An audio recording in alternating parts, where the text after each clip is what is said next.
A lot to talk about today. This is the first video I'm making since the election, and I guess we can consider this to be episode 1 in season 2 of The Fred Show, if such a thing exists.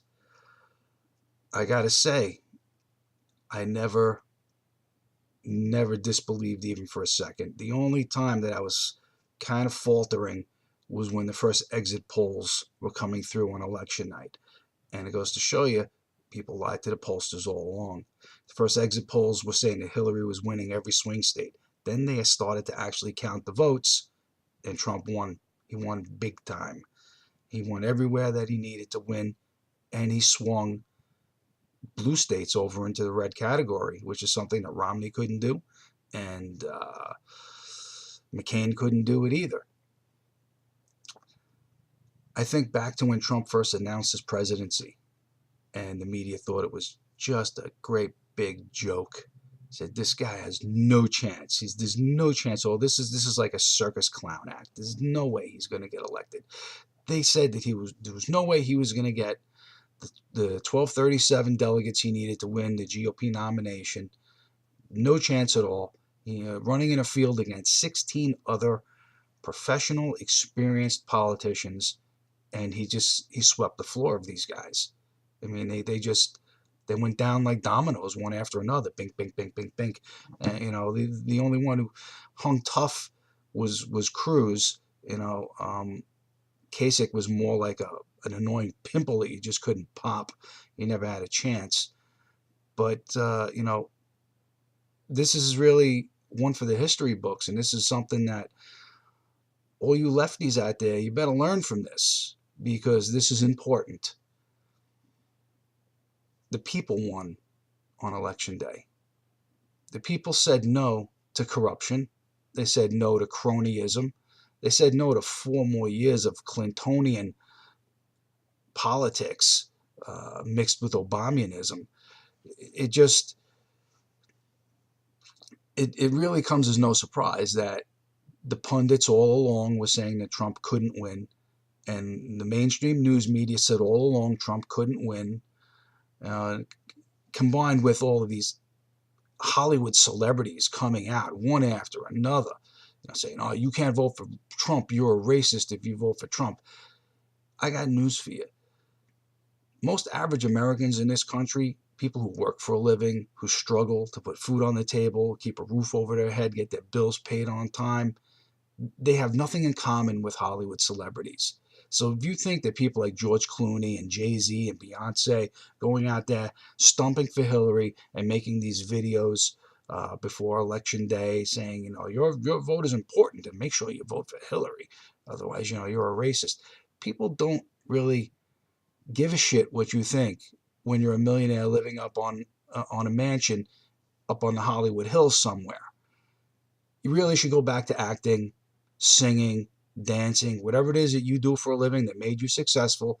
Go back and do that, and stay out of our politics. Just leave us alone and let the American people decide what's right, because in the end, the decision is ours, and the decision was made on election day, and the right decision was made, because we have a good chance right now at affecting some real change in this country. Wouldn't have happened if Hillary Clinton had gotten elected. We have a chance to really shake things up. Now, you think about all the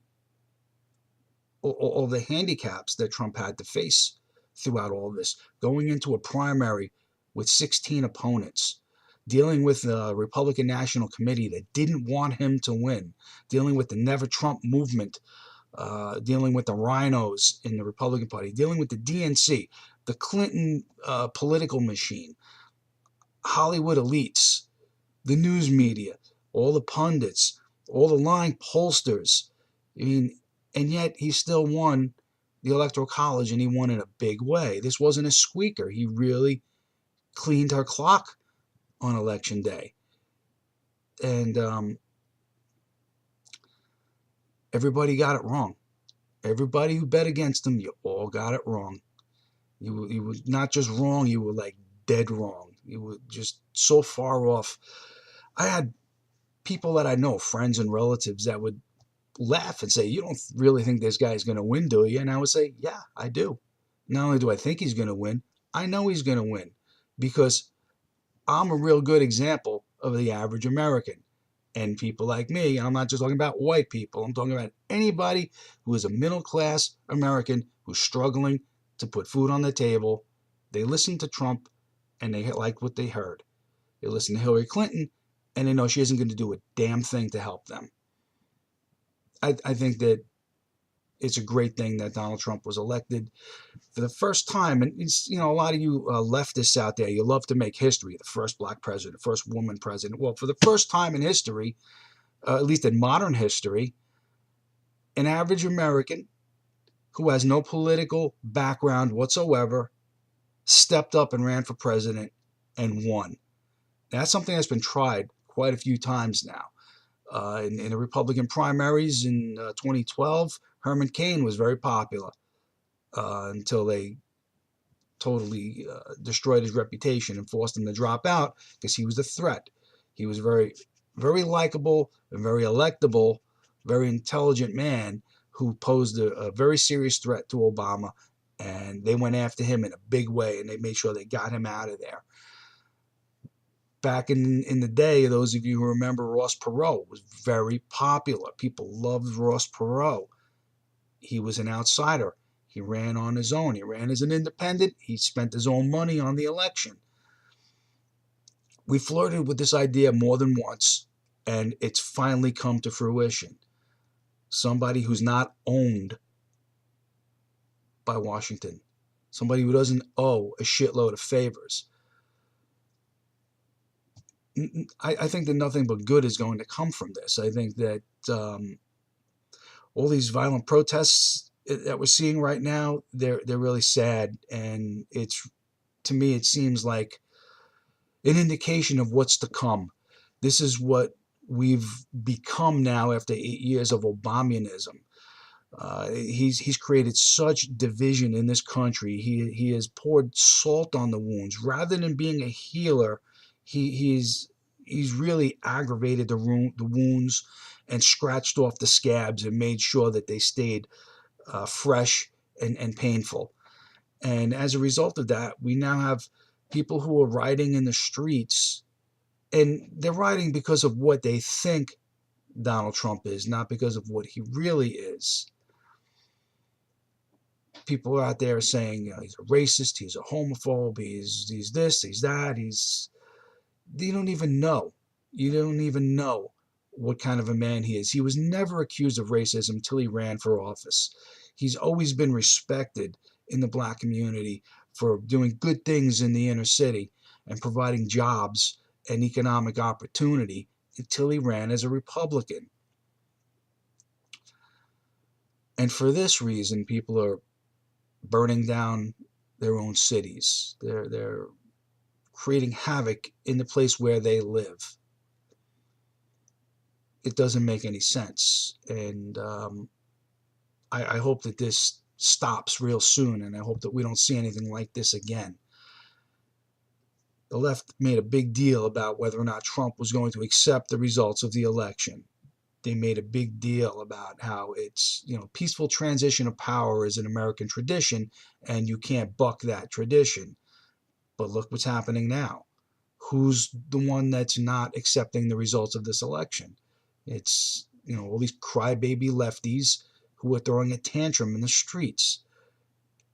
You're not going to change the results of the election by these protests. It's not going to happen.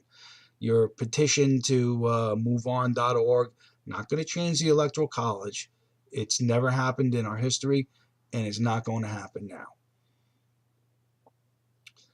You got to stop that shit. If you're stomping your feet and shaking your fist and lighting fires in the street, cut that crap out. Do something constructive. In the end, what is it really that Trump has promised in his campaigns? He's going to bring jobs to this country. He's going to stop allowing our jobs to be sucked out of the country. This is going to be good for everyone. He's going to end Obamacare, and he's going to replace it with something that is actually affordable.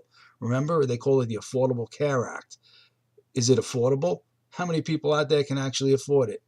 It's turned out to be the ruination of the economy of this country. It was the cherry on top of a disgusting fucking cake that was baked by Obama, and it has to be repealed. It has to be replaced with something that actually functions properly. He's promised to secure the border. This is something that we should have done decades ago. He's promised to fix a broken immigration system so that people can come here legally and lawfully and hold their heads high and walk the streets knowing that you're not living in the shadows and you've got a green card and a social security card and permission to live and work here. There's no hatred in that. There is no racism in that. I'm sorry. For all the Latinos who are pissed off about this, my wife is a Latina. She's pissed off about it. I can't talk any sense into her over this because she gets all of her information from Univision. You got to calm down for a few minutes, okay? Settle down and just let the dust clear and give the man time to do the job that the American people have entrusted him to do. If a border wall is necessary, it's because we have such encroachment of our land. It's trespassing on a massive scale. And if somebody climbed into your yard repeatedly, you'd put up a fence. We have a right to do that, and we have a right to say you got to be here legally. And if you're not here legally, you got to go back. Go back, get your papers in order, come back here correctly. There's nothing racist in that. Sorry, I got to disagree to the utmost terms with anybody who thinks that he's a racist for promoting that, or that I'm a racist because I think it's correct. It's not true. There's a lot of things on Trump's plate, things that he promised. I don't want to get into everything right now. There's just a lot to absorb with what's happening.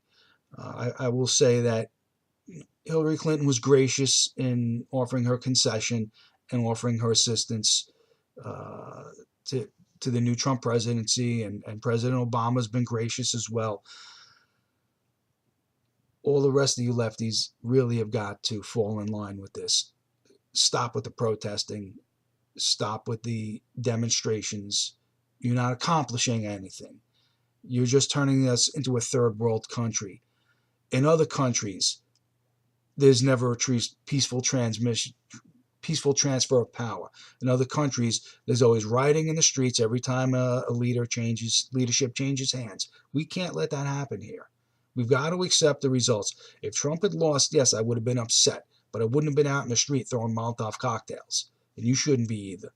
So calm down, okay? You live in the United States of America. He wasn't crowned king. He wasn't proclaimed emperor. He has a mandate for 4 years. Give him the time to do the job. And if he doesn't do it well, I'll be first online to say he's got to go next time around.